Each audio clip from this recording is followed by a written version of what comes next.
Dear learners, आज हम बात करेंगे models and theories of mass communication part 1 के बारे में। चलिए सबसे पहले हैरोल्ड डी लैसवेल के सबसे फेमस कम्युनिकेशन मॉडल से शुरुआत करते हैं। इस इमेज में लैसवेल का क्लासिक कम्युनिकेशन मॉडल विजुअली समझाया गया है। Who says what in which channel to whom with what effect. ये मॉडल मास कम्युनिकेशन को लीनियर प्रोसेस के रूप में एक्सप्लेन करता है और मीडिया इफेक्ट्स पर फोकस करता है। हैरोल्ड डी लैसवेल ने ये मॉडल 1948 में डेवलप किया था और ये कम्युनिकेशन के एनालिसिस के लिए सबसे सिंपल और वाइडली यूज्ड मॉडल माना जाता है। इसमें कम्युनिकेशन को 5 की एलिमेंट्स में डिवाइड किया गया है। हु यानी सेंडर, सेज व्हाट यानी मैसेज, चैनल यानी मीडियम एंड टू whom यानी रिसीवर, विथ व्हाट इफेक्ट यानी आउटकम।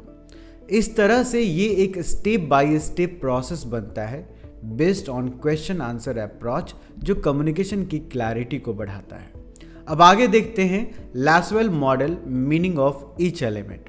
हु वो पर्सन है या ऑर्गेनाइजेशन है जो मैसेज भेज रही है। सेज व्हाट मतलब वो कंटेंट या जानकारी जो भेजी जा रही है।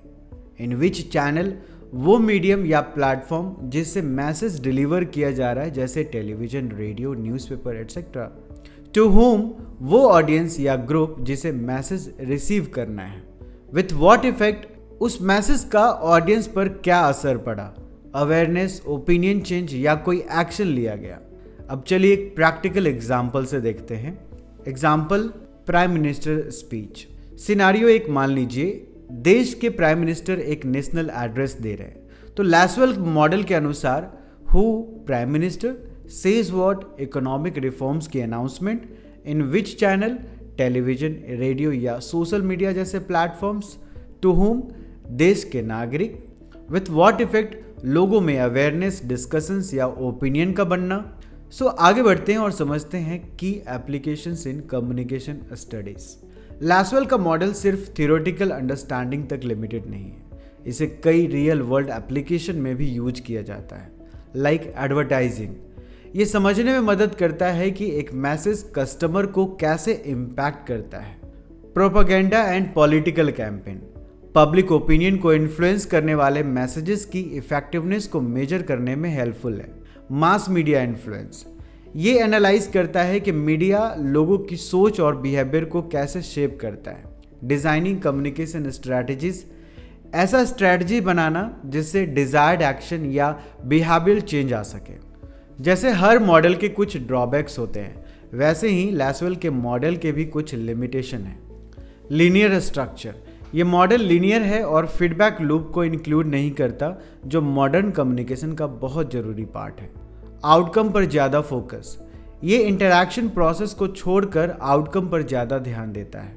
नॉइज एंड मिस इंटरप्रिटेशन का जिक्र नहीं है, इसमें उन बाधाओं को कंसीडर नहीं किया गया है जो कम्युनिकेशन को डिस्टॉर्ट कर सकती है, जैसे नॉइज, मिसअंडरस्टैंडिंग या कॉन्टेक्स्ट बेस्ड फैक्टर्स। अब एरिस्टोटल मॉडल को समझते हैं। ये विजुअल एरिस्टोटल के स्पीकर सेंट्रिक मॉडल को दिखाता है। स्पीकर, मैसेज और ऑडियंस के रिलेशनशिप पर एम्फेसिस है, जहां परसुएशन और पब्लिक स्पीकिंग कम्युनिकेशन का कोर उद्देश्य माना गया है। Aristotle's model 3 core elements. Speaker वो व्यक्ति जो मैसेज डिलीवर कर रहा है। स्पीच वो कंटेंट जो इन्फॉर्म या इन्फ्लुएंस करने के लिए डिज़ाइन किया गया है। ऑडियंस वो ग्रुप जो मैसेज को सुन रहा है या इंटरैक्ट कर रहा है। एरिस्टोटल का मानना था कि अगर स्पीकर क्रेडिबल है, मैसेज लॉजिकल और इमोशनल है और ऑडियंस रेलेवेंट है, तो कम्युनिकेशन ज़्यादा इन्फ्लुएंशियल होगा। अब एक एग्जाम्पल देखते हैं। Political leaders campaign speech scenario. एक पॉलिटिकल लीडर जनता को एड्रेस कर रहा है। स्पीकर, कैंपेन स्पीच डिलीवर करने वाला पॉलिटिकल लीडर। स्पीच, रिफॉर्म्स और डेवलपमेंट से जुड़ी प्रोमिसेस। ऑडियंस, सिटीजन्स जो वोटर्स है और जिन्हें इन्फ्लुएंस करके सपोर्ट लेना है। अब बात करते हैं रेटोरिकल अपील्स इन एरिस्टोटल्स मॉडल। एरिस्टोटल का मॉडल सिर्फ स्पीकर, मैसेज और ऑडियंस की बात नहीं करता, ये परसुएशन यानी लोगों को इन्फ्लुएंस करने के तरीकों पर भी जोर देता है। इस मॉडल में 3 रेटोरिकल अपील्स को हाईलाइट किया गया है। एथोस यानी क्रेडिबिलिटी, ये दिखाया गया है कि स्पीकर कितना ट्रस्टवर्दी या ऑथोरिटेटिव है। अगर स्पीकर की क्रेडिबिलिटी स्ट्रांग है तो ऑडियंस मैसेज पर ज़्यादा भरोसा करती है। पैथोस, इसमें इमोशनल अपील की बात होती है, यानी ऐसा कंटेंट या टोन जो ऑडियंस के इमोशंस को टच करे, जिससे वे मैसेजेस से जुड़ सके। लोगोस, ये लॉजिक, फैक्ट्स और रीजनिंग पर बेस्ड होता है। जब स्पीकर डेटा, तर्क और प्रमाण देता है तो मैसेजेस ज़्यादा कन्विंसिंग बन जाता है। अब आगे देखते हैं इस मॉडल का आज के समय में उपयोग कैसे होता है। एरिस्टोटल का मॉडल आज के मॉडर्न कम्युनिकेशन में भी वाइडली एप्लीकेबल है। एडवर्टाइजिंग, मार्केटिंग और स्पीचेस में इसका यूज किया जाता है पब्लिक बिहेवियर को इन्फ्लुएंस करने के लिए। ये स्टोरी टेलिंग और परसुएशन टेक्निक्स के इंपॉर्टेंस को हाईलाइट करता है, जो आज के हर कंटेंट क्रिएटर, पब्लिक स्पीकर और ब्रांड के लिए जरूरी है। लीगल आर्गुमेंट्स, डिबेट्स और कैंपेन में भी ये मॉडल कारगर साबित होता है, जहां लॉजिक और क्रेडिबिलिटी बहुत अहम होते हैं। Criticism of Aristotle model. Her model की तरह एरिस्टोटल के मॉडल की भी कुछ लिमिटेशन है। सबसे पहली क्रिटिसिज्म है कि ये वन वे कम्युनिकेशन पर बेस्ड है, इसमें फीडबैक या इंटरैक्शन की कोई जगह नहीं है। दूसरा, ये टेक्नोलॉजिकल एडवांसमेंट्स या कॉम्प्लेक्स कम्युनिकेशन सिस्टम को एड्रेस नहीं करता, जैसे mass media platforms, social media या डिजिटल इंटरैक्शन सिस्टम। अब आगे बढ़ते हैं एक और इम्पॉर्टेंट मॉडल की तरफ, SMCR मॉडल 1960। इस इमेज में source, message, channel, receiver model को डिटेल्ड वे में रिप्रेजेंट किया गया है। SMCR model communication skills, message structure, channel choice और रिसीवर कैरेक्टरिस्टिक्स की इंपॉर्टेंस को हाईलाइट करता है। की components of the SMCR model. Source, यानी वो व्यक्ति जो मैसेज क्रिएट करता है। सोर्स के लिए 3 की फैक्टर्स जरूरी होते हैं: communication skills, attitude, knowledge. Message, वो कंटेंट जो भेजा जा रहा है। मैसेज के 2 हिस्से होते हैं, स्ट्रक्चर, एलिमेंट्स। चैनल, वो मीडियम जिसे मैसेज भेजा जाता है, जैसे radio, television, social media platforms. Receiver, वो व्यक्ति या ग्रुप जो मैसेज को डिकोड करता है। रिसीवर को समझने के लिए 2 चीज़ें इंपॉर्टेंट हैं, कम्युनिकेशन स्किल्स, अंडरस्टैंडिंग। अब देखते हैं इसका एप्लीकेशन। ये इंश्योर करता है कि मैसेज की स्ट्रक्चर ऑडियंस की ज़रूरत के अनुसार हो, ताकि अंडरस्टैंडिंग बेहतर हो सके। ये क्लियर करता है कि सेंडर का इनकोडिंग और रिसीवर का डिकोडिंग दोनों इफेक्टिव होने चाहिए।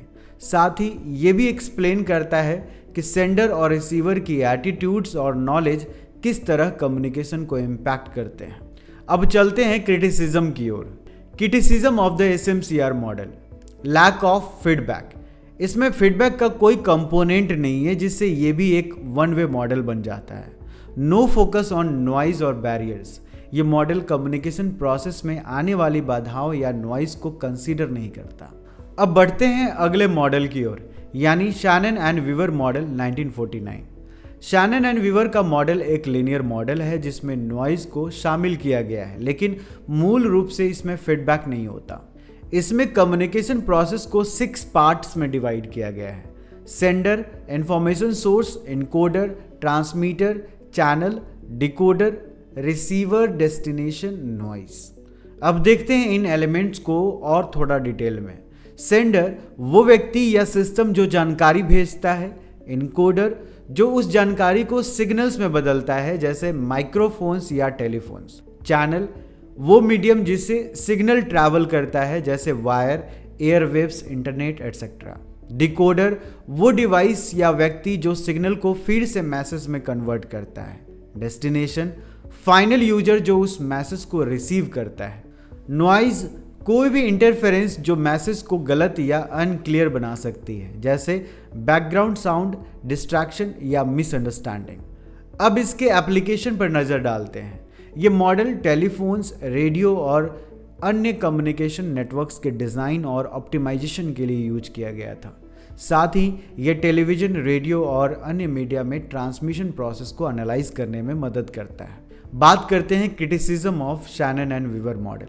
ये मॉडल लीनियर है, यानी ये कम्युनिकेशन को एक डायरेक्शनल मानता है। इसमें इंटरैक्टिव कम्युनिकेशन या फीडबैक लूप को प्रॉपर वे में इंक्लूड नहीं किया गया है।